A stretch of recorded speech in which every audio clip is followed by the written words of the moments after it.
Anyways, I don't know what we got talking about, but like that's not to do anything. We recorded. It's over. We out. It's over. Word. speaking to the mic, please. Don't tell me what to do. Please. I'm speaking into the mic. Okay, Looking cool. at the tip when you're talking. Whoa. Oh, That's what I tell her to do. Anyway. She gotta hold it like. Hold that mic. Yo, being a girl is crazy, bro. I don't know. Being a woman is crazy work.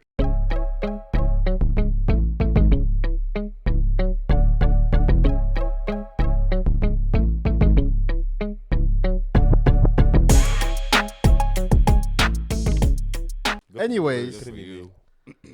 we haven't done this in a long time, but Oh, hey guys, we're back.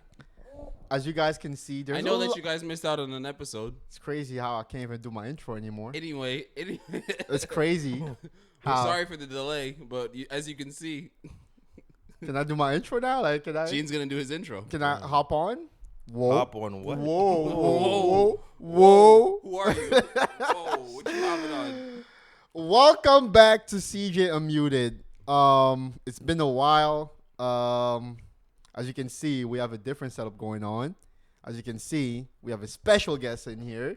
We have a special This was a long time coming. You guys don't even know the work. You guys don't even know how much work we put into this episode behind the scenes.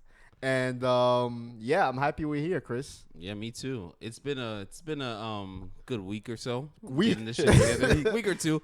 They don't need to know. Just know that this is the delay, the special episode that comes out today. Today, Episode 25 of CJ Unmuted. wow, Welcome back. it's a milestone for sure. Quarter to 100. You see, I like your attitude, man. like I that. love it. I like that. Yeah. Yo, who's the smart guy talking? He's going to introduce himself very shortly. But yeah, I just want to start by saying thank you for keeping up with the reels, the shorts, running up Even the though if we're numbers. not keeping up as much as we should. Yeah, You guys are still out here supporting, and we appreciate that. Yeah, we are Keep trying doing our that. best. We're trying our best. Comment, like, tell us your critiques. Yeah. But yeah, Sakai, Yo. welcome to CJ Unmuted. It's good to be here. Welcome. You know, like I'm not gonna act like I wasn't here. You know, for the past few weeks, but it's been beautiful. Like this is my first time. My name is Sakai Givens, and I'm the creator of Project Blight. So yeah, today's special episode is gonna be all about Sakai and his new book that came out a few weeks ago. We were supposed to do this promo for like 3 weeks now, Yeah, and we kept running into audio issues, which is very fun, by the way. And Welcome to the game. yeah, we're finally able to get this episode out, and we're excited for you guys to find out more about Project Blight. And yeah, Sakai, can you please give us Give us a little quick rundown, synopsis. on not Project synopsis of the book, synopsis of you. Of We want to me. see who you are, Blight. Yeah, who are you? because we're gonna start talking about our weekend pretty soon. So we gotta see, who's talking to us right now. Nah, man. Like I'm really just your average guy for real. Like past me writing a book, past me doing whatever I do, like for my my days in and days out. Like me personally, I'm just plain old dude, play games, go to work, do what I have to do. But also, what I really aim for is just to kind of have my voice out there. I'm like, if I'm not gonna get into politics, I'm gonna get into something that has influence, So my main goal is just to have my voice out there, whether it's through creation, through art, or through just a story that I just told. That's pretty Yeah. well I fuck said. with that. So I'm sure you guys get a sense of his, purpose now. But before we jump right into it, we gotta do the tradition on this podcast, Oh, the which tradition. we do. How was your week? How was y'all weekends? Let us know in the comments. How was your weekend, Gene? My weekend. I was getting harassed. I was dealing with all sorts of crazy shit. A lot of shit happened to you Yeah, this weekend. harassment, fucking dealing with some crazy shit. But I Yo, had fun. Sakai, you ever have someone harass you, like in a crazy ex or anything? Yeah, Son. did you? Terribly. You did. yes. Oh, yeah. Oh my god! So you can relate. I could So you definitely can relate. Oh my gosh, I was getting harassed all I don't- fucking weekend. I don't know if it's as bad as yours though. What do you mean? I mean, yours is specifically. Yours was specifically crazy, man. Yeah, it was It's crazy. That shit. No, yours was actual crazy. Yours was That actually shit crazy. escalated for for no reason at all. At all. Yeah. At all. It's not that deep. It's really The dick not that good. Chill. over the Chill. anime, over the anime nigga is crazy, Hey, right? over the anime Over the nigga. anime nigga I is crazy. swear to God. Jesus Christ. Nah, Dang. Anyways, but yeah, I was dealing with that. But aside from that, that's internet shit. You try not to let it get to you. But I had a good weekend. I went on a couple dates. I went to church. Got in touch with the Lord. So the Lord. Got in touch with the Lord. Yeah, pretty much, stayed with my peoples and had fun this weekend, honestly. Yeah. Aside from the harassment, I had a lot of fun. I was with you last weekend too. Yeah, where we go? We went to buy equipment for the podcast. We did buy equipment. Yep. And Yeah. we chilled a little bit too. Oh yeah, I remember that. And yeah, it was fun. What about you? I mean, I give You half just of my told- you weekend. just told half Yeah. the story. What We was went this? bowling. We went bowling We this did weekend. go bowling. We did go I bowling. did go out drinking. Yeah. You bitch ass niggas decided to skip out on brunch. All right, let me tell you guys something. So when you make plans for like a brunch with a group of people, and then you decide, yo, maybe it's not gonna work out. Everyone's like, oh no, it's not gonna work out. But then you pop out and you're like, nah, fuck that. Let's get this shit popping. We pulled up to a new location. Everybody's quiet. Everybody's quiet. Everybody was just ready to go out, but now everyone's quiet. I explained why I didn't want to go out. I was Listen. tired. I was dealing with harassment. I was like, yo, No, you had a special case. I don't want to go I'm anywhere. talking about everyone else in the chat, but that's a But- different story. But yeah, so aside from that, But we did go bowling. It was fun. But we did meet up We later. for popped bowling. out for bowling, had a couple drinks, ate food, talked about politics and life and stupid shit. I mean, how was the anime con though? I remember we talked about that a bit ago. The anime con was like a month ago. Comic-Con? Yes. Yeah. we talked about that in the last episode. We right? did talk about it in the last episode, but how was Yeah. your weekend, Sakai?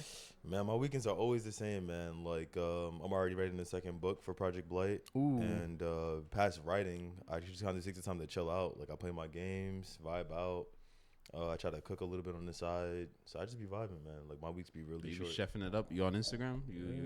You're gonna A make little some content? bit. A little bit. This is my private stories, you know what I'm saying? Yeah, So- man. But, yeah, my weekends is very uneventful compared to yours, you know? Bro, honestly, this past few months have been fucking crazy, but we're not gonna get into that. When the Patreon comes out, you Oh. guys gonna get all the stories. Look out for the Patreon coming. Y'all hear all the real details of our lives.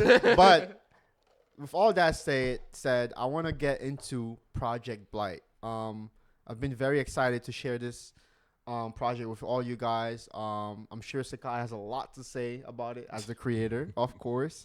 Yeah. And we have a couple of questions we want to ask him so you guys can get a better understanding of his vision and what he has in stores for the future. And with all that said, Sakai, And we're introduce gonna to get us. some topics for you later. Yeah, 100%. we're gonna get into It's our our regular normal banter. we're But gonna first of banter. all, it's all about Sakai. Sakai. Right now. We want to see what is Project Blight, Sakai. What's the book about? Man, That's cut his it. first question. It is, yeah. To cut it down shortly, Project Blood is a horror story. It is gonna be in a horror genre. It is gonna be very much animated, of course, because I was inspired by anime and stuff. But it's about a story of these, young adults that have to travel from Arizona to New Jersey in order to save the world from the zombie apocalypse. Without spoiling much, I would definitely say it's gonna be about a group of 18s, young adults that are all fragments of me. And Okay. it's gonna show them traveling from Arizona to New Jersey, dealing with like the consequences of our actions as humans, and also a world without government. So that's the whole purpose of the zombie apocalypse aspect of it. A lot of people think like, oh, it's the end of the world. So think about it. There's no more government. There's no more Yes. rules, regulations, no nothing. So they're gonna show their true colors. So again, from Arizona to New Jersey, they're gonna run into people that's like fucking insane. They're gonna deal with like crazy problems and stuff like that, and just kind of see what the world truly is without any type of order. So it's gonna be pretty That's insane. interesting. That So you, premise really sounds interesting. Yeah. So they go through the world and find out who people really are. Really are, yes. Like no, who they are. no and their filter, real just natural self. So it's like without a government study control. on like human nature and stuff like yeah, that. and it's like an onion. Like I know y'all saw the Shrek movie when you were younger. It's like it's layers to it. So it's gonna be layers of showing like how we could have did better as a society. It's gonna show how divided we are as people. It's gonna show how ugly people truly are. and what people hide from their daily life. Like, yeah, think about it. There's things that we all do that we're like, damn, like I could do better, or I could be a better Definitely. person or Tell me whatever, about you know? it. So it's more of a thing where it's like, again, with no government, that's all gonna be kind of just washed away.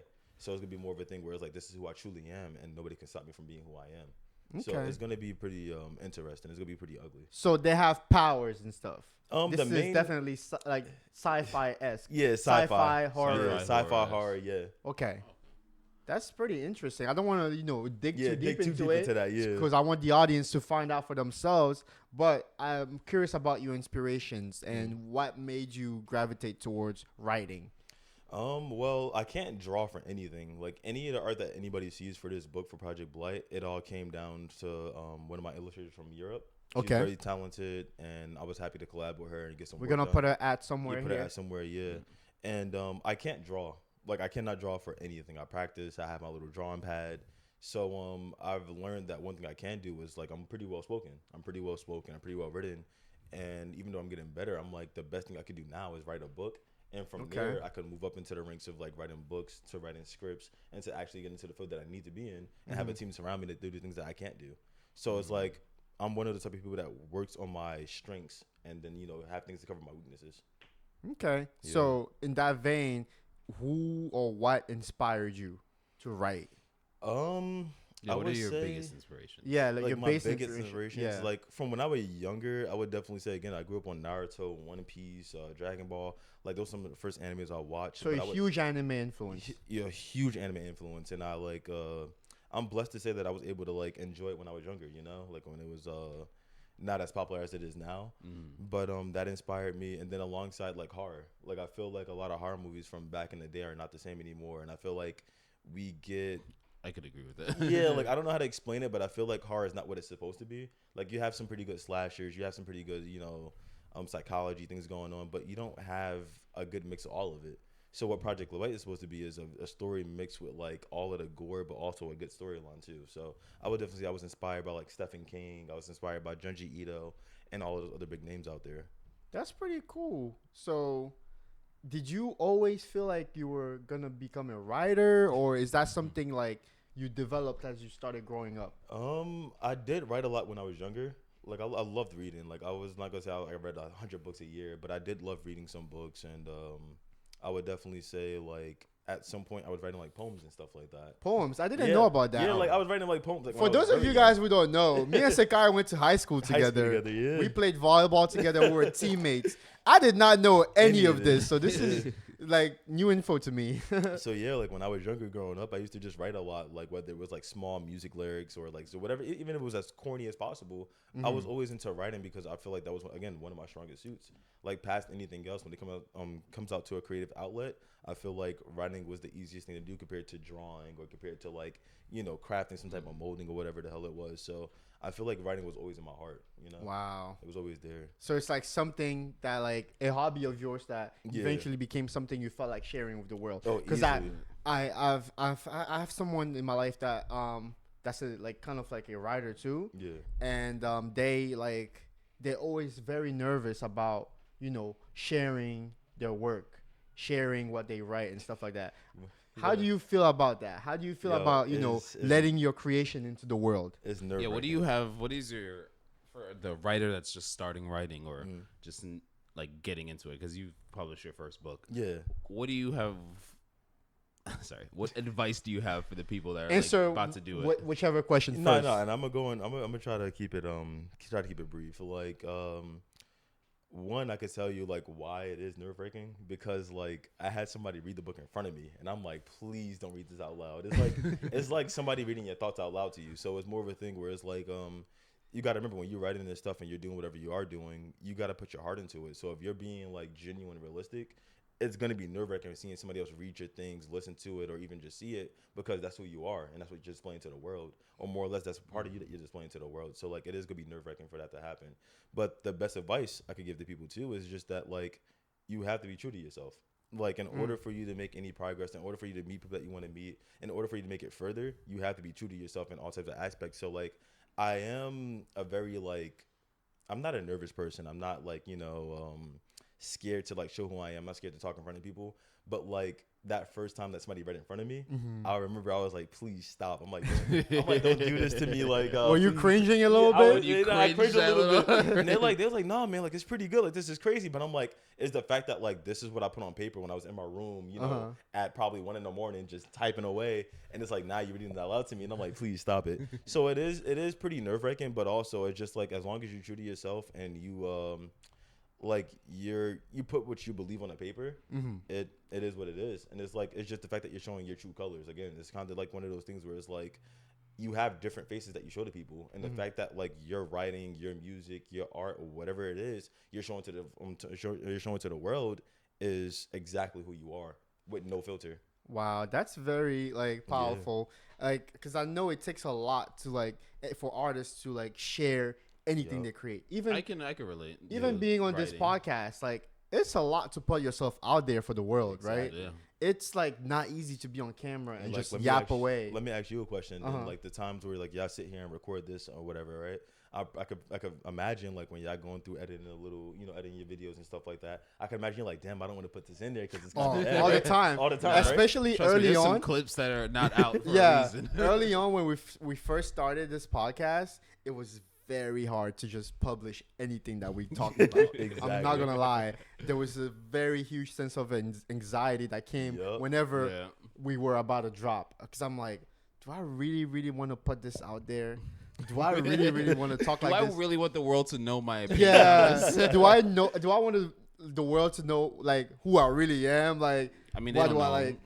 like? It's weird because like I feel like on this podcast we're very authentic to who we are. Yeah, we're pretty. Yeah. So and we also have outside lives out of this. You know? exactly. This is just a little hobby of ours that we decided to pursue further, right? But also, So- like I said earlier, though, like you put on a mask when you go outside sometimes. You right? do put have on to. a mask You so have to that- sometimes because Then have people just watch this and be Watch like, this. "Oh, so this is who you This is are." who you are. Exactly. You're like, yeah. Yeah.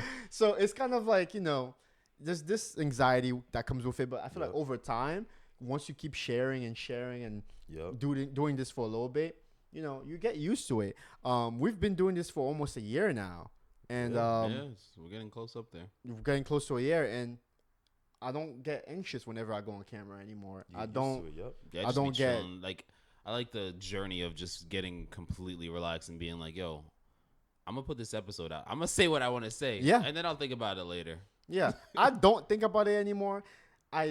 Whenever we create an episode and we release it, I'm like, okay, it's out there. Yeah. Whatever it But is. you I also- remember I there mean, was you this. don't like to listen back. I don't- I listen back. I don't Exactly. listen back to the episodes. I don't go back to anything we put out. at Bro, all. just be chatting and be like, yo, I said So that. sometimes for example, a recent episode of ours, we had a controversial take about, a certain topic. We were talking about the soccer world or whatever. Talking Oh, about that whole Messi Cristiano Ronaldo and Messi, who is better? Yo, everyone in the comments Oh on TikTok my was going God, people crazy. Everybody's lost like, their yo, this fucking guy's minds. Stupid. Like crazy, yeah. People lost their minds. They did not like my take on it. Some of them were hating, saying some stupid shit online. You don't care. I don't care. I just look at him like, okay, run up the numbers. Run up the numbers, like yeah. That's it. But Speaking of which, so how do you have you dealt with criticism as you've gone through the book? Oh, with all of that, Like, did you have like someone like check it like with you as you're doing it, or you just do it straight by yourself? Oh no, it's a whole process to all of that. So like pretty much I had somebody I had, proofreaders and editors help me with the book too. So pretty much I made my rough draft, and after that it goes through the proofreading stages and editing stages, make sure all of that stuff is correct. It was pretty intense. Like she was brutally honest. Like she loved the book, but it's times where like they'll catch some things where like I'll say the twice, or I'll do like certain things twice, or it's typos and stuff like that. So it was pretty like damn, like Gotta get better. I gotta, Right. don't call me out like that. But also, I'm getting cooked right yeah, now. I'm getting cooked right now. But also that is part of the process because like again, when you're writing a rough draft, you can't like you're not really writing. Don't for mind it to me, be guys. Perfect.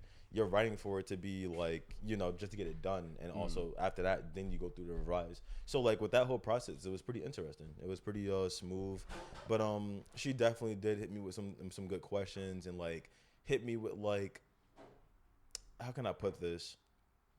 She didn't like I don't know how to put this. what is it called when somebody doesn't like you know how you lie to your friends to make them feel better about themselves and stuff like that.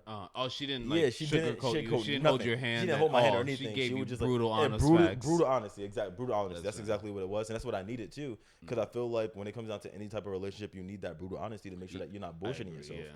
And it's more of a thing where she gave me that, and long story short, like it was times and times in the book where she was like, "Yo, like." How could this make sense? Or, you know, why doesn't this make sense? Or she was giving me good pointers and stuff like that. She was pointing out certain things just to make sure like I wasn't bullshitting myself and I wasn't just writing half that shit. So like it did help me out become a better writer, and I definitely give her huge props for that. So great. Like it was a pretty good process. That's amazing because you definitely need that brutal honesty sometimes, especially as an artist. Because artists like author, I couldn't correlate because it's like low key. Art. It's all the same thing. Everything is art. Everything is art. You can relate to that though. You need that brutal honesty. Yeah. To really focus on yourself. You can relate to that though, because as a rapper, I'm sure you dealt with criticism and stuff. Yeah, all the time. Exactly. So it's like when you put your art out there, you want it to be the best it could be.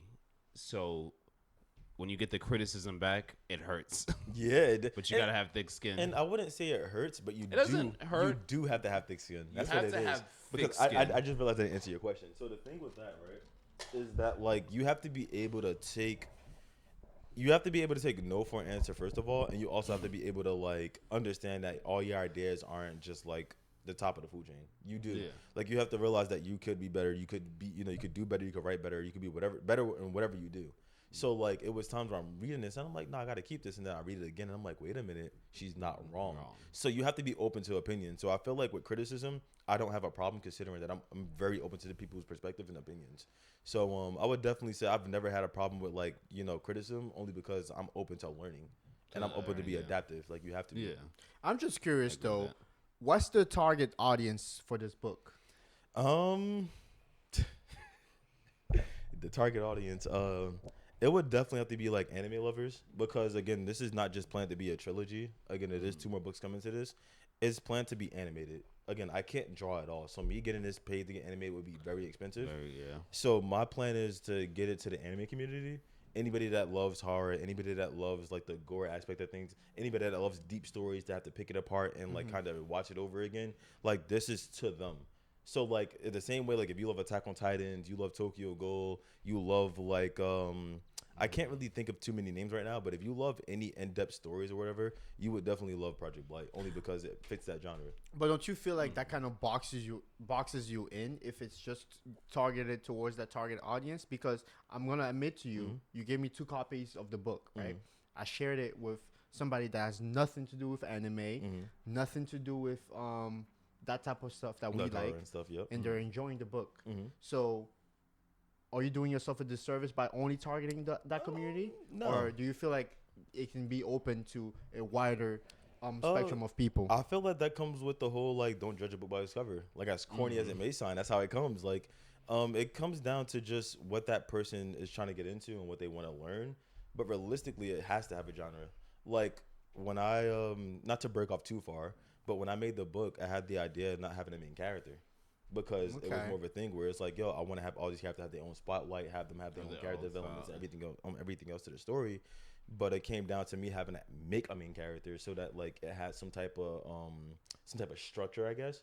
And all the other characters have their spotlight still. So it's more of a thing where like you have to have that genre, you have to have that set. And it's not doing me a disservice only because it's like if you get into it and you watch it, you're like, okay, I'm gonna give it a chance, or you read it, I'm gonna give it a chance and see what it's about. And if you like it, guess what?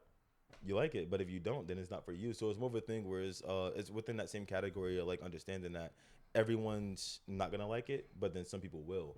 So it's like, think about it. The way that I think about things is that 1 million people may not like it, but then there's 1 million people out there that do like it. So it's more of a thing where it's like you have to give it some type of foundation or some type of label, unfortunately. Okay. To just get to the masses, like, exactly. To your point on like you didn't want a main character, but you gave it a main character just for the structure. Just for the structure, yes. Yeah. Okay, but there's not technically like a main character. There is a main character, but like the way you envisioned it. The way I envisioned it is still like, again, all everyone characters has their own little sidebars, their own little like it's crazy everything. Like they have their own moments where they get to shine, and like I hate when shows do this thing, and I'm gonna cut off real short. Mhm. But I hate when shows do this thing where like they have a main character or the main cast, like top 3 characters, top 4 characters, and they have all of this good character development, they have all of this good dialogue and everything, but then the side characters are just kind of lacklusting. So that was my idea. But the thing is, you can have a main character with all the other side characters being beautiful. Yeah. Like, look at Attack on Titans, for example. That would always Yeah. be one of my best examples of a good written anime, a good action, good everything, because they did a good job at showing who the main character was. But also, they had these times where he wasn't even on the screen. Yeah, Exactly. definitely. So it's more of a thing where it's like you have to have balance and understanding of like who the main character is, who the side cast is, but also give them the respect of having their time on screen. That's good. Another question of mine is, as you were writing the book, right? I know some authors got like a vision already set up and established as before they even write, right? Yeah. Did you find yourself tweaking that vision, or did you stick to your vision throughout the whole process? It's stuck. Like, I know the ending of the book very well, and I know exactly what's gonna happen, like for bar when it comes down to the end. So I would definitely say I stuck with exactly what I envisioned, and I just can't wait for y'all to see it. Did anything change as you were making? Like, did you ever come up on any plot holes or like the way you see it going, and as it's going, it's like, oh, I had to move it this way, I have to shift it this way so it could make sense in the end, or is it just flowing naturally in your idea? It's flowing very naturally. So the That way adds on to my question. yeah, I adds like on. that. Yeah, it does. And what happens is you play butterfly effect games, and I'm pretty sure I played like Life is Strange. Yeah, I Yeah. played like Until Human. Dawn and stuff like that. Like, yeah, I played games that had butterfly effects.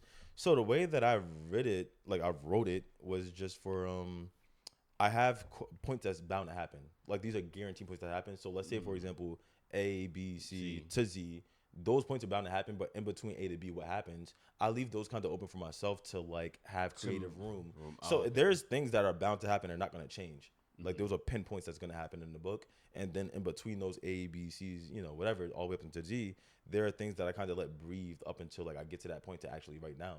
So it keeps my creativity open. I see. I like that. And again, that vein, I feel like writing a book is a long process. Yeah. And I want you to tell us how long this idea was in your head for. Is this something that just came to you one day, or is this something you've been mapping for like years or something like that? So I will definitely say, and I'm gonna definitely try to keep it again short, but for Project Blight, originally it wasn't supposed to be this. So like in high school, again, like you didn't know really much about me and everything. Yeah, definitely not. The Didn't know you were a writer. At all. I wrote something around sophomore year because I was just kind of bored, and I was good with writing and stuff like that. And I was like, all right, I want to write something, and I'm gonna get to it. So I started writing or whatever on Wattpad. And long story short, after 2 chapters, I remember I tried to so much email around, all my stuff got deleted, so I gave up. So in between high school up until now, and I want to say from the past 2 years ago that I did write it, I did have a lot of inspiration and a lot of things that changed from the original Project Blight. So like, how can I put this? The Project Blight, now would it have happened if it didn't get deleted back then? So Okay. So you're saying that there was a version on Wattpad that's completely different than Yes, what's it's the completely final different. product. And I'm actually happier. Like, a lot of people say, look, I wish I started earlier. I wish I did things, faster. But like, if it wasn't for that, Project Blight would not be as good as it is now, and it wouldn't be as solid as it is now. Like, the story is completely different, but it's not a bad thing either. So I was planning to write this book, which is the trilogy, and have it get animated and stuff for the animated 3 seasons, a movie. And then also I was planning to do like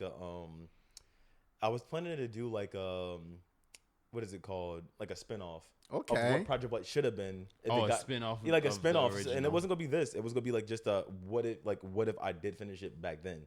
So it's gonna be 2 different completely stories of like what a it whole could've been. separate universe. A where whole it's like, separate oh, universe. this is That's a different pretty time. interesting. Yeah. Like that. So it would have been like, this is what Project Blight should have been if I didn't stop writing earlier. So yeah. That's We pretty could do cool. like a one shot of like, oh, this. A might one have shot, happened. yeah, like a Project Blight one shot, yes, 100%. As podcasters, right?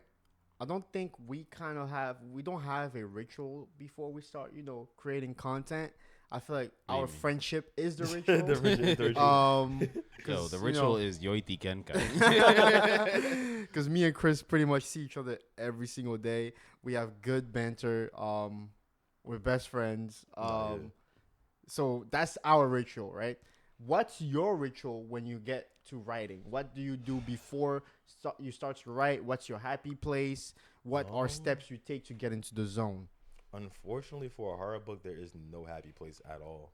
Like I probably cried twice while writing some things. Wow. Like from the notes to writing the story, I probably cried at least twice because I'm like, damn, this is my babies. Like, you know, I made them. You got to create them and everything. And I'm like, they really got to go through this. So I would definitely say one thing I do have to put my mindset into is the fact that like this isn't made for the weak-hearted. That's the mindset I have to get myself into. Those are bold words. Yeah, this is not made for the weak-hearted. Listen, it doesn't seem like it is. You gotta elaborate more. What do you mean by that? So it's gonna be dark. Like people think, you know, like my biggest problem with horror movies is the fact that like some of them have happy endings. I see. And I like that. Yeah, I like that. And what my perspective on everything is, if it's a horror story, expect a horrible ending. Like, don't expect these characters to get off scotch-free. Don't expect these characters to get off. Then. Oh, like we're all good now. Yeah, like, we beat the bad guy. The bad guy. It's like over. it's over. We're safe. No, there is something Samara's deeper that's sealed. going on. Like you're not safe. You're not protected. You're not nothing. It's not a Disney show. This is gonna be like bare bone disgusting. Like it's gonna be a good amount of gore in there. There's gonna be a good amount of death in there, and whether it's the main characters or not, it's gonna be dark. So my biggest thing is I'm gonna make a horror story to what it should be, and that's my biggest thing to Project Blight. Like this is a testament to how dark things could actually get within the realm of. I'm excited to dive deep. I mean, into I the book. peeped the Juji Inso. Yeah, so I see where you going. I'm looking. I know you have projects in the works of this becoming something animated, and I know you're really pushing for it to be picked up by a big studio or something like that, for it to come to that vision of yours. I'm just as somewhat of a music podcast, right? I'm interested in the soundtrack already of your vision, right? So tell us more about that. Like, what do you have in mind for the soundtrack? Who's gonna be the opening? Yo, you gotta kill it with the banger. Insane. I really pray to God, and I say this out loud too. So I love this band called Mother. Mm-hmm. They make some pretty good music, and I feel like I want a lot of their songs within Project Blight when it gets animated. Mm-hmm. Same thing with like Bring Me the Horizon. So tangent on that, I have a quick story to do that. Right. In high school, right? I did not listen to rock music like that at all, right? At all. And I remember I think we had like one class together. Yeah, or like, we had like math. We had math and literature. We had math or literature together, right? And this guy, we had English together. We used to play Yu-Gi-Oh on our phones in that class. So this guy used to always talk about Bring Me the Horizon, Bring Me the Horizon. I'm like, what the fuck is Bring Me the Horizon? What the fuck is that? So one day I went home on YouTube and I looked them up, right? And I started listening to the music a little bit. I'm like, oh shit, this is kind of fire. I would never admit to this nigga that I picked that shit up for him. You never admit, bro. Never. I put that nigga never. on that, yeah. But this nigga definitely put me on. I started listening to them, right? Downloaded all their shit, all their albums. Started listening to that shit low key on the low. Never mentioned it to that nigga, bro. I'm not gonna lie. Another sidebar. Another sidebar. This nigga always put me onto that shit. I'm like, oh shit, this shit is fire, but I'm never telling this nigga. I'm never telling him he put me onto this shit. I'll never admit. Because this nigga always used to talk about it. Always. Yo, Bring Me the Horizon is fire. Suicide Boys are fire. Yeah. Blah blah. I'm like, yo, what the fuck is he talking about? Yo. XXS Tentacion. This nigga put me No, on. that's what I'm about to say. Yo, pause. So on the same sidebar though too, right? I'll never forget this. This is before X blew up. This is before Look At Me, because he blew up off Look At Me, and I'll never forget this. So I remember I told him like, yo, X is gonna be fire. Like I heard this song. I think his very first song that I heard was like Vice City, and I spoke to the Devil in Miami. It was that song where it's like a vibe. It was like mellow or whatever. And I remember I told him like, yo, he's gonna make it because he's mad versatile. This and that. Da. You remember I was pretty cool with everybody in high school, but also they was cool enough to be like, like this nigga lame as hell, this and that. Da. Yeah, hating. They hated on me. They was like he wasn't gonna make it, right? And I'll never forget when Look At Me came out, they started doing all those dumbass challenges, all this other stuff. And I said, I told y'all he was going to blow up. Like, no matter what it was, it's because he did that song for fun. And I told everyone, I said, X is going to blow up. He blew up when he was in high school. Yeah, he did. And it, like Prime Times 2016. Like, that's what I was saying. Like, he blew up when he was in high school. So I called it. That's crazy. Because I I was put on X late before he during his whole thing. I got it put on late. Like I think Sad was out. Yeah. Oh, so it was later. So I was later into it, and I was like, oh damn. And then I went back and listened to it. I'm like, oh, I see this shit. Yeah, bro was really talented. He was talented, bro. That nigga, he was very talented, and like, it breaks my heart every day that I couldn't ever speak to him in person. I could never make it to his concerts. But like, I already told people like he was gonna make it because he was. Yeah, talented, this man bro. was on X before X was everyone. X. You know, Yeah. like I remember vividly him listening to that stuff and talking about, oh yo, I'm listening to X. Like He's like, you who know, the fuck is X? I'm like, who the fuck is X? That was way before Look at Me. That was way before the Drake All beef. of that, yup. All that. When X was still underground, this man was listening to him. I'm like, yo, who the fuck is X? Why is this nigga listening to this weird ass nigga? Weird ass music. I'm like, yo, what is he listening to, bro? Like, what the fuck? I remember when. But then, Look at Me came out, and I'm like, oh, I get it. I get it. And then he started making Sad. He started making all those other music. like Moonlight. And I'm like, oh. I remember when he did the XL freestyle. Yeah. And that shit was hella memes. He did some. He was like, I was He's like, cut the music. He was like, cut the music. Everybody, I'm the devil. He started saying some demonic shit. he was like, I wish everybody would be dead. Yeah, I'm like, yo. Kill all y'all niggas. I'm the best. I was like, oh shit, this nigga different. I was like, that's that Sakai shit. Oh man. But back to the main question, my music is gonna be everything. And one thing that I am aiming for when it's get animated, for those 3 scenes that get animated, for the movie that get animated, I am aiming to get the best music direction. Because I have from music, from rap to rock, from everything, from like whatever you think of, it's a mix of everything.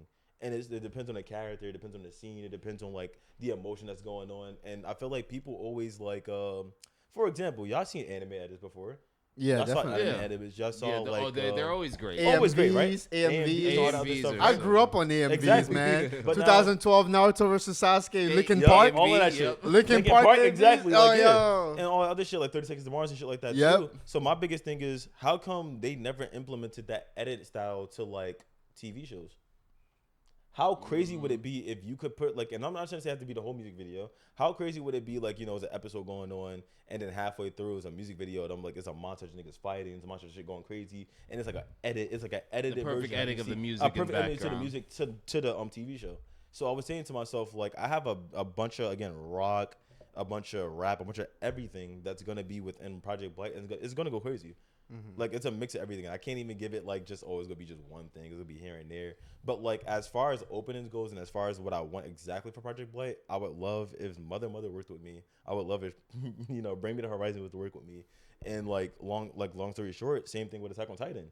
I don't know how much y'all know about it, but pretty much that season 4 opening, the Sim? rumbling. Bump that in the car Yup. every single So day. what a was pause. a A banger. good Banger. story behind this is that that was his favorite band. Really? The creator of Attack on Titan got his favorite band to play make his an opening. opening. And guess Oh, what? I Guess did what happened not. after that? I Guess did what not happened know after that. They got the top rated song. They got the top rated song for anime openings that year. They did. The rumbling went It crazy. went crazy. I know Great some song. non-anime people That that was heard listening to it. the Heard rumbling. They're like, rumblings. "Oh, yo, Like, this this shit is goes crazy. hard." Rumblings is the hardest. It's the hard- song. the Yo, you hardest bump song. that in the car.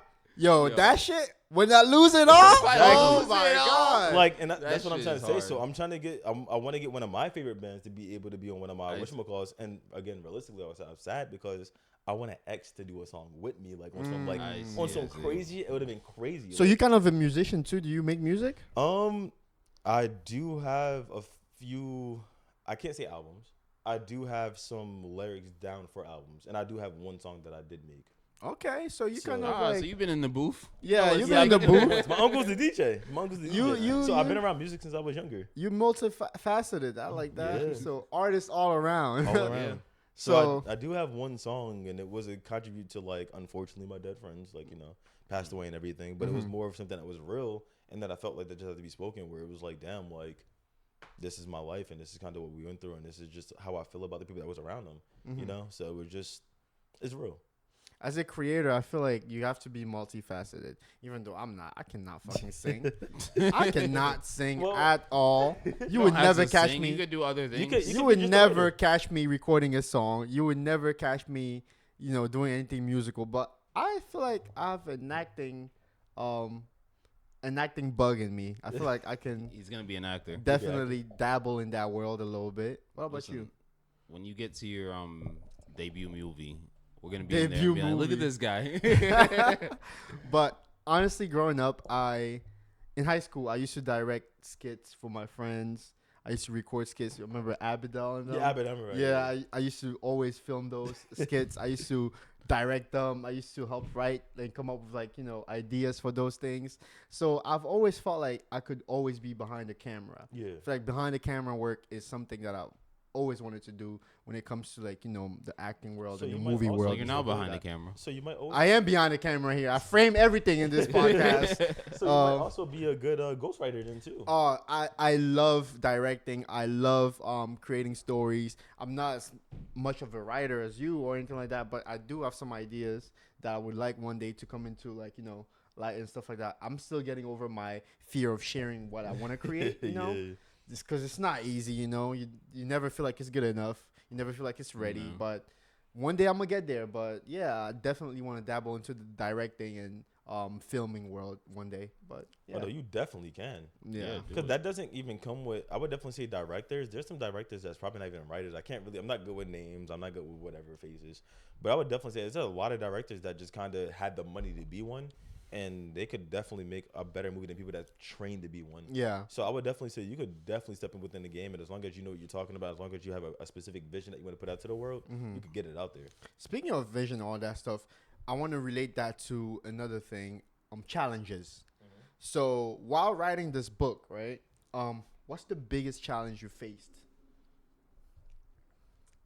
Oh, the biggest challenge I faced was just being honest with myself, because it's one of the things like we spoke about earlier, where it's like you can't. Damn, I didn't even mention the song actually. Do you guys know the song "Superstar"? By Nikki? No, Or it's like if Lupe? you not, yeah, Lupe, yeah. and it's by like, who? If you Lupe are Fiasco. who you Okay. say you are I never heard a that song before. superstar. Who is this Oh, guy? I heard this song. Never mind. Never Like, mind. you heard that never song. mind. I heard that song I before. heard the song The thing before. is, I don't think a lot of people got the message from that song, and the reason, even what y'all meant to mention earlier, when y'all said like you got used to it, you got used to being in front of the lights, you got used to speaking and everything Yeah. like that. The reason why you're comfortable doing it is because you're not lying to yourself. That's the reason why you're comfortable doing it. It's the same thing with writing. The same thing goes for any art style. You have to sit there and be able to be honest with yourself and be like, this is something that I truthfully believe, and this is something that I could sit here and write on paper. This is something I could sit here and speak in front of the camera. This is something I could sit here and sculpt. So it's more of a thing where like you have to be honest with yourself, and it's not that hard to be honest with yourself. So I would definitely Well, say, not for everybody. yeah, not for everybody, but yeah, it's not that hard. it's not that hard. And the thing is, people want to be in that aspect of be like, people pleasers and like, try to benefit everybody else but themselves. You're better off being honest to yourself and creating something than to be something that you're not and then try to make something. And then for Very people true. later down the line to find out who you truly are is the worst. It's very better to be honest up front, in my opinion, so that you never have to worry. Like, you never have to think about it. Exactly. And it's the same thing that goes with lies. Like, if they think about it, if you tell the truth, you don't have to worry about cleaning up a lie or telling the story around a lie. You don't have to think about it, because guess what? You told the just truth. say whatever you say. say whatever you say. So it's the same thing that comes with y'all making this podcast. When y'all said at first it felt kind of uncomfortable to put yourself out there. Definitely. Guess what? Now it's going to get easier and easier and easier because you're being honest to yourself. You're being authentic. So the more authentic you are, the easier it is to write, the easier it is to create. First of all, we've always been authentic. Exactly. It's not about that. Quite. It's just it's the like, okay, how will the world like perceive my authentic self? So from there, That was for me specifically. I don't know about Chris. He can speak for himself, but for me specifically, it was just like, okay, I'm being my full self on this podcast. like, how will you be perceived? How would I be perceived outside So, of this? Before I you know? answer that, Chris, how do you feel about that? Like Being perceived Yeah. How do you feel outside. about that? I've never really been one to really care about it too much. Like, I think about it in the sense of, oh, I hope I'm in a good light. I hope, Right. yeah, cool. Like, if y'all have hate, cool. Support. My thing about it I've never was really thought about it to the point of like, oh, I'm worried about this. The only time I ever really thought about it when I first got on like social media and everything was like, oh, my family's about to see That's the worst. who I am, and I don't need that in my I life don't need right that now. in my life, right? I don't need them texting me, calling me I don't need like, to hear shit at all. I did not care about the family aspect. I care more about my professional aspect of life. Because, of course, we have a life outside of this, right? We have Yeah. real jobs outside of this. Yeah, you know, well, we so don't say nothing crazy. That's the main thing that was in the back of my head. Because, eventually, all this is online, right? All this is online forever. It's a digital footprint. Yeah. You have a digital Because of the footprint. We have lives outside of this. We Yeah. have jobs, real jobs, So how would this affect that, That was my main concern. But now I feel like I've learned to, not care too much about it. At the end of the day, we're all humans, We're all multifaceted. So like Yeah. Some. if somebody sees I feel like if somebody sees this podcast, they'll be like, "Oh, this is Gene. Ooh, I can't hire him." I mean, I feel like my I skills. don't think that. I feel like my skills and my skill- resume will speak for themselves. Not even Yeah. that though. I feel like So, some like- of these motherfuckers are like fucking computers. Like I feel like they're NPCs. Like I believe in NPCs. I don't Really? think nobody said. I believe that some people don't have I'm not like, a gonna lie. brain. Like when I be working sometimes and I'm looking at people, they're like, oh, like how long is this or what is this or whatever. And I'm like in my head, I'm like, wait, first of they're all, just following the first script. of all, pause. First of all, pause. And then I'm reading the fucking package and I'm like, I'm like, so you see this right here that says 50.6 inches over fucking 37.7? Like that's how. Like, did you not see that? Like, are you serious? Yeah. Like, you gonna walk up to me because you see that I work here, and you might ask me a dumbass question like that. So it's more of a thing where I feel like you said, following a script. Like, they have to be following a script sometimes, and that's why I say I don't really care about outside perspective, only because it's like, again, if 1 million people like you, they'll like you. If 1 million people don't, they won't. So it is You're what it right. is. So it's all about It's all about. perspective. It's not even just about perspective. It's about how you take that perspective. It's about if you actually care about the perspective. As long as you're truly not a shitty person, it doesn't matter. True, I get that. And again, in that vein, that brings me to ask you, what's something you wish you knew before you started writing this book? I don't even know, man. Like, before I started writing, like before I was like halfway done with the draft, I would definitely say I wish I knew how much time it took. Like, Of course. It takes time, it takes patience, it takes love, it takes everything out of it, like out of yourself to actually sit down and write something. So I would definitely say, like with all jokes aside, I would say, I just kind of wish I understood what I was getting myself into. Because with all of this does come criticism, and then past criticism that comes with people that, whether they don't like you or like you, it comes with people that also are very extreme. Like, you already have your people out there that, like, send death threats out there to, like, Stupid, voice actors and all this random, other yeah. crazy stuff.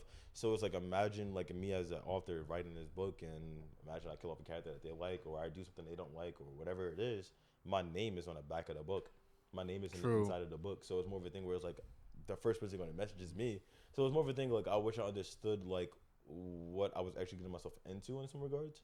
But past that, I feel like I kind of got a good idea of what it was before I started. Okay, that's pretty interesting. Yeah.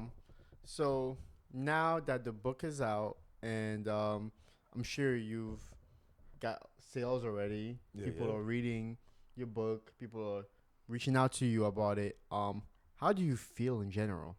It feels pretty crazy. I'm not gonna lie to you. Like, the first day that I opened the shop, like, once my editor called me, she's like, "Yo, the book is ready. Like, it's done. It's completely finished. We had somebody proofread and everything." And I remember the first thing that happened was I forgot what day it was. I remember it was a very date, but we pretty much got it up on my website. We put it up on Amazon. It was everywhere. It was available everywhere. And my mom was the first one to buy it. And then after my mom, she bought me like a good 10 copies. My dad bought me a good 10 copies. And after that, family, of course, my whole family got in there. And then past so that, when I awesome. saw like past my family, seeing like actual like people I didn't know buy the book was insane to me, because I'm like, damn, like this is real. Like, this is really happening. So it was very like, I was very anxious actually. I was very anxious because I'm like, yo, these people are really about to read this book. Read the book, And I like don't even we know what never this is. seen Like before. never, yeah.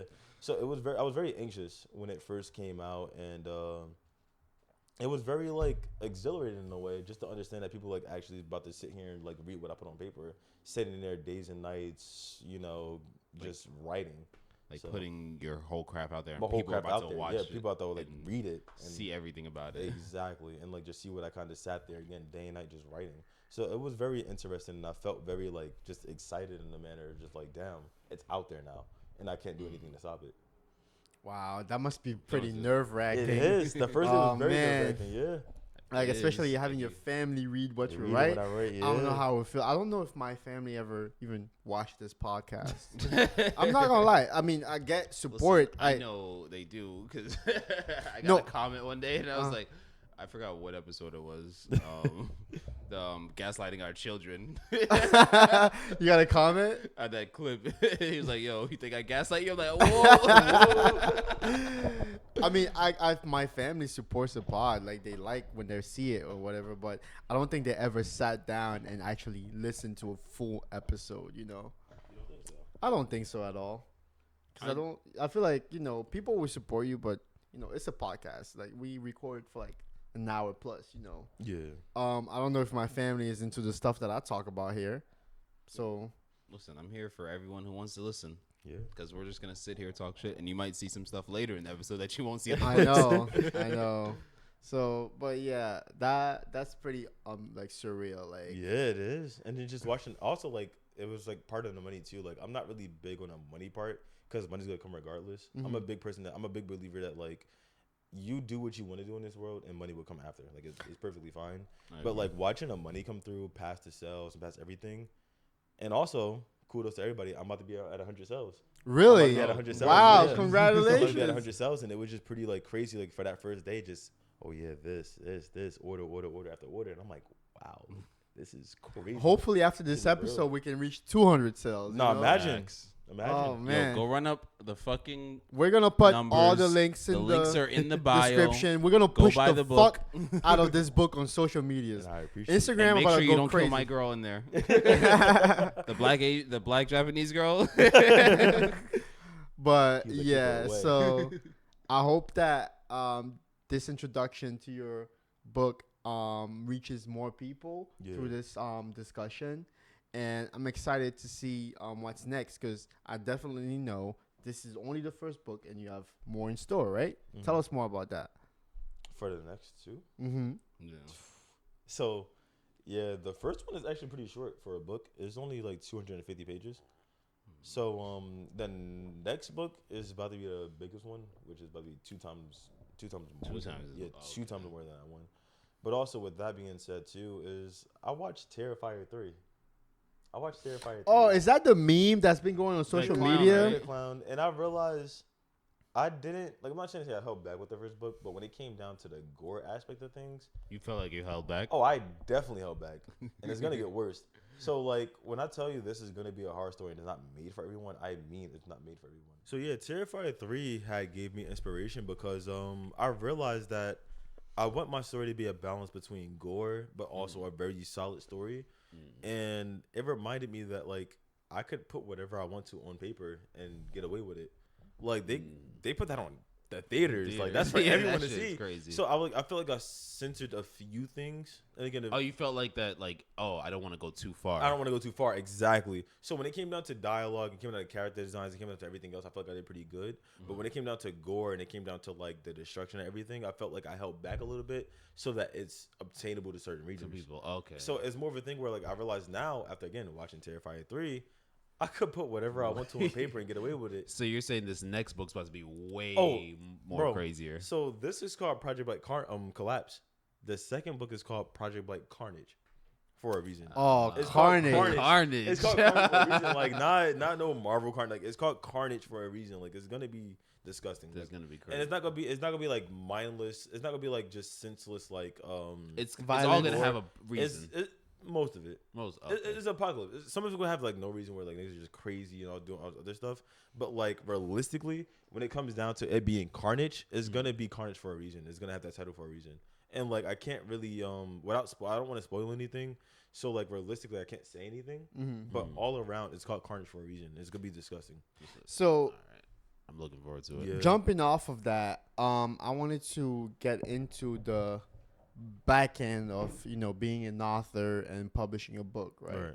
So, as an independent artist, as an independent author, um, how was the publishing process like for you? It was brutal. I'm not gonna lie to you. Like I said, like we had our times where we had to stop and like make sure everything was perfectly fine because it would be so disappointing. Like let's say for example, I published a book and then there's like 2 typos in there. Okay. You know what I'm saying? It's probably something in there where like it don't sound right or it could sound a little better. Yeah. But it's like that depending on how you grew up reading. It depends on how you grew up like, learning whatever the fuck you did. So it is gonna be like a little, but it's more of a thing where like it's a lot and you have to read that book over and over and over and over. I read this book myself like 10 times over and over and over again. So obviously so you wrote it. yeah. It's tiresome. It is tiresome. So the whole process of like getting it published and making it finalized is very tiresome because you have to make sure that like every sentence, every sentence dot is right. Every is dot is perfect. right. And like I'm pretty sure it's probably a dot in that's probably not right. Again, like nothing crazy, Nothing crazy, but it like, might it's be just like just something that could be again better. Anything will always be better. So it's more of a thing where something could be better, but it's just more of a thing where it's like you have to really do your like just looking, reading, and it's a lot. So it's very tiresome. So, did you work with any big companies to get it published, Oh, or hell no. did you like what? Tell me more about like the back end. That's what I want. We want to know. When it came down to like me talking to bigger companies and bigger publishing studios and stuff like that, I stayed away from them because I don't have like I have money. Don't get me wrong, I have money, but like I don't have the money they have. So it's more of a thing where it's like I learned this one thing, and it goes for everything. Whoever has the money controls everything. Okay. And the same thing with the books where I talk to these agents and stuff like that. They talk to me and everything. It's like, oh, like, we can make a deal with you. Like, we could give you 10,000. We could give you 50,000 for this book or whatever. But also, you won't retain any of the rights, and you could just work under us for X amount of years and do X, Y, and Z. And I'm like, the shit sound good on paper, but so also deals like that came to you? yes. 360 deals. Wow. Yes, and it's more of it's those deals where like, oh, we could pay you 10,000, we could pay 50,000, Like they and just stay give you under the us money for like a certain amount of years. Because I didn't just give them like when I started in the draft, I didn't just give them the draft. I showed them like what I had planned after this. It's more than just Project Blight, So it's more of a thing where like I have to show off a little bit, and they're like, oh well, you don't have any other work, so this is your first book, so like we could take this off your hands. We could get the publishers, all this other stuff, and we could give you X amount if you just work under us, but also a bit under your name, but you only get royalties. So the main problem, so you don't get anything. It's not mine. So my name would be on that book, But you wouldn't own But it. you won't own it. I wouldn't own Project Blight. So it was more of a thing where it's like The IP wouldn't be yours. exactly. So that little code on the back that you see right there wouldn't be mine. The intellectual property. Exactly. So it was So more they're trying to just buy up your intellectual they were trying to buy property. Project Blight, and I told them, I said like, yeah, that sounds good on paper, but like it's more than just this, and it's like it's gonna be more than just this. So like, I don't mean to sidetrack right here, but also like for example, for Squid Games, and I feel like people don't know this. Squid Games, y'all watch it probably, right? Yeah, I did. Y'all heard I about did. it. I've heard about it. Netflix made probably billions of dollars off of Squid Game, but the person that sold it to them, the TV show was done in 2012. Yeah, I remember hearing about that. Yeah, show- they recorded the show The itself? show, no, not the recording, but the script and everything was done since 2012 While when we was ago. kids, a Wow. while ago. And what happened was he kept getting denied. He kept Oh, getting wow. And then he denied, sold it to Netflix. and then he sold it to Netflix because he needed to put food on the table. I think they sold it for like 10,000, 100,000, Yeah. probably like 100,000 maybe. I forgot what the number was, but it was was like not enough. it was not not enough. enough. And what happened was Netflix bought it off for him, and they made billions or millions off of it, right? And then guess what happened? They turned like the thing is my thing, like me as being a good person or just me being a person in general. I feel like if I was to buy something off of Eugene, right? I'm like, oh, like Gene, you can't do anything to this, but I know I can. I'll take it off your hands, do whatever I can. And let's say I show off, right? And I make millions off of it, but I give you like probably 100,000. I would come back to you and be like, yo, listen, it's better than what I thought it did. So I will give you like royalties and a few millions off of this, right? The thing with Netflix is that they looked at this nigga and said, oh, well, you did good, but you already paid us, bitch. Like we already paid you. We already gave you money, bitch ass nigga. So it's like, go ahead and do what you gotta do regardless. So my thing is, I don't want to end up in a spot where like, again, I got dubbed. I also got like some good recommendations. Again, they recommended me money and shit like that too. But I can't take that because I already know me taking 10,000, 50,000 away from you is less than what Project Bug is worth. So True. You're choosing to So you believe. see your worth. Yeah, I you're see it. choosing to believe in your work and how far it can take you, Oh, 100%. rather than just selling it out to some big company for a Quick paycheck buck. For right them, now. exactly. And the thing with that You're too not is that taking the advance. exactly, and the thing that they see too is that they understand that like, oh well, he doesn't have the social media, he doesn't have like the he doesn't have like the numbers, he doesn't have the like the numbers, the money, or anything to do anything of the sort. They see that as a chance to be like, oh well, we'll dry him out. He'll come back to us anyways. Like, oh yeah, when he fell, he'll come back to us and sell it for whatever. But it's like I can't do that either. Like if I fail right now, it is what it is. But I'm gonna keep pushing it forward because I'm gonna have to do what I have to do regardless. They see that again. Think about it this way, right, Gene? They have millions over me, probably 100,000. Definitely. Right? And I probably only have like a few hundred, a few thousand to do what I need to do here and there. Definitely. They have millions to advertise. They have millions to produce. They have millions to do whatever. And I only have like a few hundred to a few thousand to do whatever. So they're like, all right, since you're not going to accept our offer, you don't have any money regardless. That's why you came to us in the first place. So guess what? We'll wait until you do whatever, let you fail, and then you'll come back to us regardless. My plan is to literally, again, make money off of this book, do what I have to do, put that into my savings, and get that shit animated. Because I'm like, then once I have my numbers up, once I become a bestseller, once I become whatever I need to become, it's going to be like, oh, wait a minute. I could go back and talk my shit. I could be like, yo, listen. And then set Nah, the you deal have- on Exactly. your I can set terms. them on my terms. Like, yo, listen, I could give you 10% of Project Blight. We could work together. I could use your studio. I could use your people. I could use whatever you have and then go from there. Instead of it being like, I don't have anything to my name. I get what you mean. Yup. Yeah. So that's what it is. So definitely, I feel like you're doing the right things by believing in your work and your worth, and whatever follows suits. I think it's gonna be positive, and I've always want the artists to put themselves first. Put I'm yourself with first. the You have artist. to. You have I'm to. with the creator. And you can't be a sellout. That's the one thing. Like I'm gonna say this to everybody out there too. Like you cannot be a sellout. Like Don't whatever sell you out. have, if somebody offering you like a few thousand for it, a few 100,000 or whatever, do not sell yourself. Like if somebody approached us wanting to buy the podcast, I would out. definitely You can't. make that decision. I would always be like, no, CJ Muted Buy is the gonna be built by podcast. us. Yeah, Yeah. Buy it. be on the network, be put on salary or something. Exactly. It Put us gotta on be salary. something. And if you What? do, if you do Put make us a on deal, salary? No. Yeah, like, and like if that's you not do, happening. if you do make it gotta be a good deal. It gotta No, make, it has to make it has to make sense. It definitely has to make sense. If If it doesn't I make see sense, far you ain't ahead talking. than what they're offering, definitely no. Yeah. Definitely no. We just started this podcast too. We just started it this year. I understand that the podcast space is very saturated. Very much. So. But honestly, it doesn't really matter as this is a hobby that we're trying to build Yeah. and trying to evolve. We're not really worried about the numbers right now. We're not worried We're- about anything but We're more improving. Exactly. juicing and making sure the craft is good. Yeah, we're trying to Exactly. get good at this. We're trying to get better. We're not worried about the viewership, the money, whatever comes with podcasting. Exactly. We're just trying to like And put that's out the worse. best Like you content said, as we can. Call back earlier. Do what you want and the money will follow. Exactly. The money will follow, and I tell people that all the time because people don't realize like money is important. I'm not gonna sit here and act like we don't. Yeah, need money no, to for live. sure. We gotta Honestly, pay our I'm bills, not- pay our rent, pay for food and stuff, right?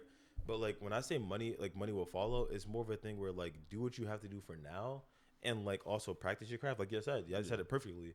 Practice your craft. Keep learning. Y'all not worried about any of the other stuff, and literally keep learning. Do what you can in that time. Spend the money you can. Invest what you can, and it will follow. Like Yeah. literally, it will follow, and it's that simple. All right, that's pretty interesting for you to say. Before we get into our bullshit topics and stuff like that, right? I want to ask you a final question, right? What's one message you want to get out to your readers that would want to explore Project Blight? What's one thing you want them to know? What's one thing you would like to share with them? Damn, I was not ready for that question. So, I would say, just be ready for the worst. Like it is a horror story. Like as much as like I want to say something positive, I want to say something uplifting. I would say like if you're a fan of Project Blight or like if you read it so far, or you're ready to dig deeper into it, just be ready for the worst. If it's a horror story, expect a horrible ending. There's nothing, happy about it, unfortunately. Okay, that's pretty dark, but that's to be expected, especially since the I like books, that. the book's themes are pretty dark. Get ready and, for the darkness. Ain't no happy yeah. endings over here on Project Blight. You guys pretty much saw Sakai's vision, and I'm really, really excited about this book. You guys have no idea. Like the fact that my friend was able to publish, Listen, write, I and wanted to be get a book completely out there. objective and hear it from you before I read it. And I started reading it a little bit when I when I was chilling here. I'm very interested to finish reading it. Like, it's insane that he put this amount of work into this book and was able to finish it and put it out there. It's a huge milestone, and I feel like a lot of people are proud of him, and I'm honestly proud of him. And yeah, it's amazing. Please go and support Project Blight. You'll have all the links in the description. Links in You'll the have bio, the links description. on the screen, everything. And I just wanted to interview him and get like the author's perspective, the author's story, and see what led up to this book, because I went to school with this guy and I didn't even know he was a writer. When I found out he has a book, I'm like, wait, what? You have a book? You made a book? That's interesting. Hop on the pod. Come talk about your book. You know, we on CJ Muted, we are trying to support local artists, local music producers, local music creators, anybody local that we can reach out to. We're trying to offer them a platform for them to, you know, express themselves and tell us about their vision. You know, that's all we're about. And for Sakai to be our first guest in that vein, it's very special to us and it means a lot to us. So I hope you guys are able to, you know, vibe with us and vibe with the book itself, and you know, run up the numbers on everything, both our platform and Sakai's book. So and I do want to add a sidebar here too. Like I know we made a joke about like this taking mad long to record and everything, but like they put a lot of work behind their podcast. Like from not seriously, like they put a lot of work behind their podcast, and I respect the grind, and they put heart into everything that they do. So definitely give them the support that they need, and just keep being here for them because they love y'all to death. No, we definitely They do. We like, try. They put a lot of work behind all of this. So like we're here for y'all. It was beautiful being here. It was nice being here, and then like we're not done. like they're not done yet either. They're not done yet either. So like it's gonna get better and better and better. And like Definitely, I've seen the self improvement, and I'm proud of them. So definitely give them the love that they're. But yeah, now that we talked about Project Blight, of course this week's episode is just mainly focused on this topic. But a lot happened this week. We got the elections. We have a lot of things happen. The election we had the elections. We had Tyler the Creator drop last week. Tyler we dropped. Had a bunch of. We had bro with 400 We had videos bro with outside. 400 bodies that got caught. Some African That guy. African diplomat or whatever. Oh my god. Yo, a lot of shit has happened. We've been gone. We're gonna try to dabble into them a little bit. We're gonna do some quick hits right now, but next episode we're jumping in. Definitely gonna talk about all. We got a lot to talk about. Back to regular regular scheduled schedule. program. But did you hear Tyler's album? Yeah, I heard something. did. Yo, that shit goes. Beautiful artist. Really? He's tough. No, it's good. He's tough. What I've heard so far, I haven't heard it yet. I'm very much behind on it. Mm-hmm. It's in my repertoire He's tough, to do. bro. Like, there's a reason why he break records the way he do. He's tough. Tyler Creator is a good artist. He's out here like that. I heard a few songs, but honestly, you know how I reacted when I first saw the trailer to that album. Oh yeah, right? bro was like. I thought so. I don't know if you know this about me, Sakai, Mm-hmm. but Frank Ocean is my favorite artist of all time. Okay, Right. that's like my guy. That's like I go crazy over Frank Ocean. Okay, Right. because I'm a sad boy at heart. You know. Anyways, Yes, that boy.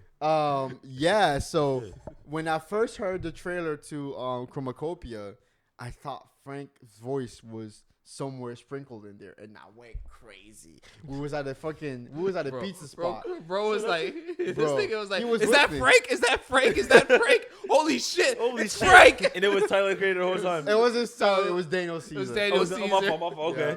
So I was freaking the fuck out. But from what I heard so far, the album is good. Tyler the Creator just keeps breaking boundaries and breaking, like, you know, genres. He's so good at his craft. Bro. It's insane. And it feels like he keeps getting better and better every album. And you want to know why? Go ahead. Because What's your he opinion don't- on it? Bro, he do not care. He don't give Same a thing fuck. with Billie Eilish and stuff like that. He does not care. We're gonna do get into who Billie they Eilish. are. And like my thing is, I'm not the biggest fan of either of them. I'm not at all. But my thing is, I give them respect where it's due because it's like they don't care about what people think about them. Mm-hmm. So when you don't do when you do things outside of that circle where it's like, oh, I have to cater to these certain people, he doesn't give a fuck. So like, look at his song. Look how they came out. Everything is unique. It's unique. The lyrics are fucking deep. He's getting very personal, Name one- especially after he's talking about his father in there Yup. and his Oh mom. yeah.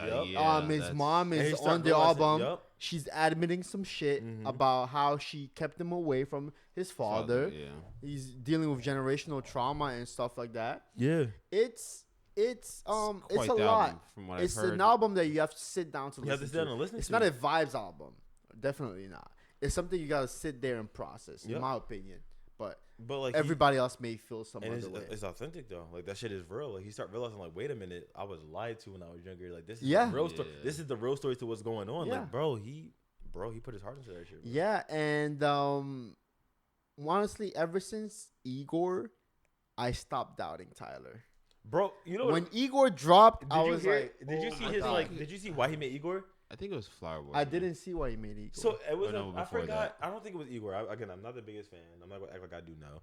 But I forgot what it was. But he was saying he was like, oh yeah, I made a bet with one of my friends or whatever or somebody, and he was saying like, oh yeah, like you can't break this, you can't do that, you can't do this, you can't do that. He was like, you know what, I'm gonna do it anyways. And it was, I think it was either a song or either the whole album itself. But like when he made that shit, he did that he is shit. talented. He's talented. Tyler the Creator is one of the most talented artists out there right now. Definitely. He Easily. is. And I cannot see anything else. Producing wise, rapping wise, vision wise, Artistry, all of vision, that. all artistry, He is talented. visuals. And you can't say anything else about that. He's one of the best, and he's doing crazy right now. And He's going doing crazy. things that right now. nobody. And the thing is, because he steps out of that boundary where people feel like they gotta cater to a certain audience, so he does what he believes is right. So Definitely. the same thing where you asked me earlier, where you're like, oh, like, what if you feel like you missed out on a few people? It's not that. If you do what you do regardless, people go and follow. Definitely. People will follow, and he did that. And the numbers speak for themselves. And he's Exactly. breaking boundaries in terms of like rebelling against the status quo. Yeah, He released his album on a Monday. And that Yeah. was nice. On a Monday morning. which is crazy because he's usually on the weekend or like Friday or some shit or two. yeah, like on, he's in the middle of the switching. He's week or like some going shit. back to the old He's ways. Weird, yeah. Yeah, so I love the fact that he's trying to go against the machine Yep. and he's trying to do his own thing. And honestly, I can't wait for what he has to offer in the future. Shout out to Tyler the Creator. If you haven't heard Chromacopia yet, please rush to listen to it. It's so beautiful. good. I haven't Yeah. finished it yet, but from what I've heard so far from it, wow. Yeah, so what I've heard Just so far is wow. it's you know. amazing. It's an amazing album. On that note, you guys have any other music things you would like to share about this week or last week? How about you? Music wise, I have one, but I'm gonna let you guys go ahead. Music, I'm not gonna lie, I've not been listening to too much music right now. Mm-hmm. The last thing I heard, besides Doechie's album, great, it's still out there. Yeah, no, Yeah, I What don't about know. you? Even for me, like recently, I haven't heard anything that kind of picked my ear. Like other than Tyler Creator, it's been kind of dry lately. So Like I stretch out and try to like listen to like underground and all that other stuff. Like it's been reasonable, but nothing to mention. So for me, I recently got into Billie Eilish. Oh shit. oh yeah, this guy finally got put on. So in high school and earlier on in her career, I used to be a Billie hater. Really? I used to be like, oh, who's this chick whispering on songs? What is she talking about? No. I used to be like that. Bro didn't know. I used to be like, And yo, Gene what was is, funny as hell. what is she doing? Like, she's whispering on beats. Oh, what is she doing? What? That's not music. Oh, I was such a hater. And then a few weeks ago, I think I heard Birds of a Feather. somebody and his introduced whole me- life changed. no. Somebody introduced me to this song called "Birds of a Feather" by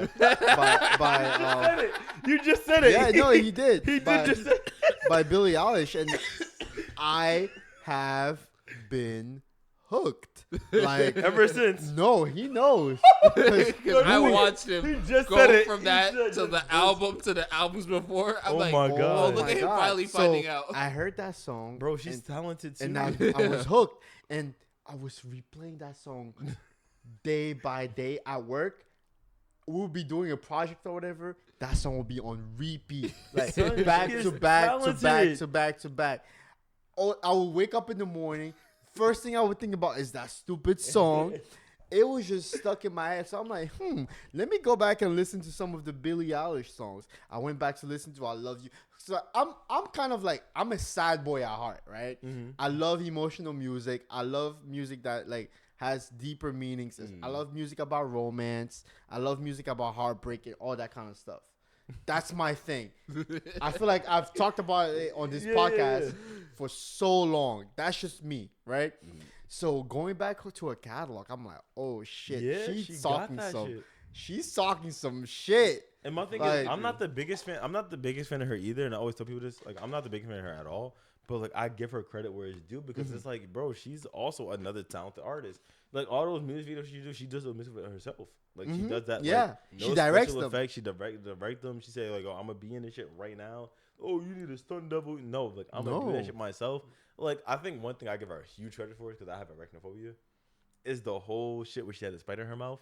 She did. Oh yeah. Yeah. She had a tarantula crawl out of her mouth. I'm like, Listen, Yonkers changed the game. I would have killed myself. By Tyler, right? I would have killed myself, bro. She did that though, but no, she's very talented too. She's up there, bro. Like she act like she's passionate. There's not a lot of artists out there that's passionate about their work. And I love the fact that she's working in tandem with her brother, because you can definitely Her feel brother? it. Yeah. Yeah, Phineas Who? is her brother. Who? He's a producer. He's He the produces producer most of, of her music. songs. No, I didn't know. Yeah. I don't. And you can definitely feel that brother-sister relationship in their music, because like they complement each other. What from He knows from like the instrumentals for and the stuff? instrumental. He knows her vocal range. He matches her. I feel like it's It's- very much on that first album that I heard. never knew. It's beautiful, my God. I never Like, knew. It's so good. Like I feel like I feel like what's the word? It speaks to how immature I was back then for me to just hating on something without Like even naive, giving it without a thinking try. about it, You yeah. know what I mean? But after I did, I was like, wow. I never knew that her brother was a. So Yeah. her brother's a. He's a producer. A He producer. produces most of her music. Wow, His I never name is knew. Phineas, and I he has never his knew. own solo career too. Wow, I never knew. Yeah, and going back to her albums, I'm like, yo, this lady is very talented. How have I been sleeping on her that much? Oh, Like, she is. Yeah, Yeah. I she's can't not my favorite, but she is very I can't talented. slander her name any longer, and I wanted to like, any longer. yeah, her latest album, literally came out like earlier this year, and I wasn't privy to it. But after I heard that song, I was hooked, man. I had to go and listen to the whole thing. And when I did, I was like, wow, this is great storytelling. This is great artistry. I was just like, I gotta see her live now. That's my next goal. I gotta see Billie Eilish live. Another artist that I felt like that about is Doja Cat too. I was a Doja Cat hater. I'm like, she's make too much pop music. I'm like, what the fuck she? Damn, What? hey, Doja too. Damn, that's The crazy. trend on this podcast is that is it- Gene is it hates woman? every fucking thing. Is it woman or is it? Is it like- women? No, it's not women. not I women. fucking love I women was about to artists. say. It's not women. I love women too. It's not about that. It's just me. I'm a hater. I was the type of guy that would like hate on something that I didn't really explore. So why do you hate Billie Eilish? No. Don't put that in my Take a step mouth. back. Take a step back. Why real did quick. you hate Billie Eilish? Before Because you No. I realized was how just great she ignorant. I was ignorant. I didn't sit here and do my research. I didn't listen to the music. I was like, oh, here's this girl popular for no reason. Blah blah blah. In my head, I was like, she's popular for no reason. She's whispering on like beats. Like, what is she doing? Type shit. Yeah. But I didn't actually take time to sit there and listen to the music. I can understand. So that's how I got there. But over the past month, I'm glad you finally got in. oh man, I found the light and I'm hooked. I can't wait till our next project. And yeah, I want to see her live. If I want to see you live, I fuck with your music. There's only a few artists that I want to see live, but She's yeah, definitely on my list. she's one of them now, and I'm excited for what she has to bring to the game soon. But aside from that, in music, there hasn't been too much. I'm happy Young Thug is free, even though Oh yeah, he did that's some silent. he did some questionable things. Let's not act like Allegedly. allegedly. Let's not act like he's a innocent puppy or whatever. Allegedly, he's we don't know free. anything. Some music may be coming soon. I feel like he's gonna chill. Like he has a whole list of shit that he has to deal with We're gonna with talk that that whole fully. probation. We're gonna talk about that But we're gonna whole get into trial that next episode. into the next episode because there's a lot to be said about that. Yeah, we're gonna have some One fun. of the craziest trial in the century. He definitely said that he's gonna like he wanted to be allowed to make music with Gunna again, which is, all you haters that were saying We're that gonna Gunna talk is about a rat. that. We're gonna talk about all Lil that. Baby might have to double back. I know Lil Baby might have to apologize. I'm just We'll saying. see. Aside from that, in the elections, which we'll touch on the next episode. Yo, if you get shot at, you're gonna win. I don't really have anything else that I want to add to this episode. I just want to Anything weighing on your heart? I just want to again emphasize Project Blight because you guys don't understand how hard it is to put your work out there, create something that's from your heart. The fact that it's materialized, it's here. Look at this cover.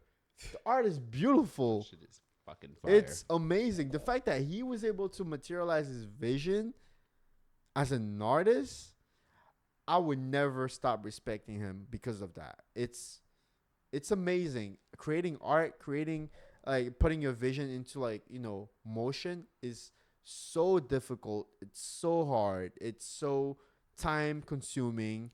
It's a lot of things, and he made it happen. So I implore you guys, whoever sees this episode, to please go and support Project Blight. He said that it's geared towards a specific group of people. From what I've read, anybody can get into it. Anyone. Give it a try. Give it a chance. And I don't think you'll be disappointed. Any words from you about it? Go get this book. Read it right now. And understand how fire it is. What about you? I've only touched on a piece of it, and I'm like, all right, I can see where this is about to be getting really good. What about you as the author? What are your final words about your creation? Is that realistically, it's only down from here. It's not even up. It's down. Like it's good. It's gonna get darker. So like, Oof. Take it as you will. Again, I definitely want to hear your predictions about the books and everything like that too. But it's gonna get dark.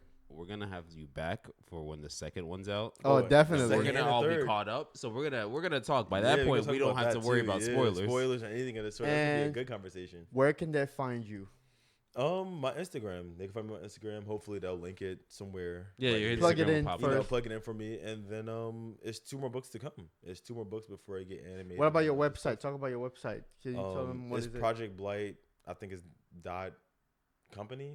I think something like that. Projectblight.company. We'll link it. Yeah, they'll link it. They'll link it for me. But Everything will be in the bio. It's literally just for the book itself. Like it's for the purchase the book, to get an idea about the book and see the art and everything like that too. So it's nothing crazy. Okay. Yeah. Well, I feel it's amazing. Don't downplay it. Yeah, So don't it's downplay it. nothing crazy. It's a lot to have a whole website, have a whole book, have a whole marketing campaign. It's a lot. It's don't ever downplay your work, because you don't understand like how hard it is for people to have their vision being materialized. Yeah. And the fact that you were able to do this is a huge testament to your resilience and your creativity. And yeah, again, like I said before, I'll always respect you for that. So I want that to be emphasized throughout this episode. And I want the people to understand that this is going to be Crazy. the next thing. It's gonna be crazy. It's going to be crazy, and I want everybody to go ahead and check it out.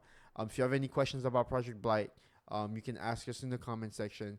We'll, again, like I said and we said before, we're going to link everything related to Sakai's project and Sakai's socials, where you can get the book, all of that. You'll be able to access that in the link below, in the shorts, description, in the reels, everywhere. And please go and support the book. How much is the book, Sakai?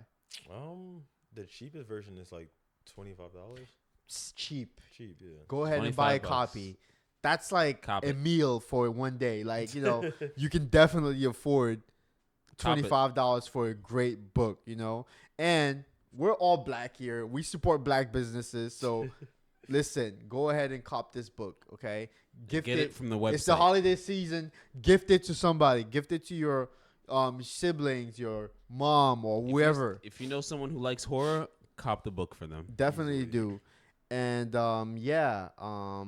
we're gonna close this episode with a message from Sakai.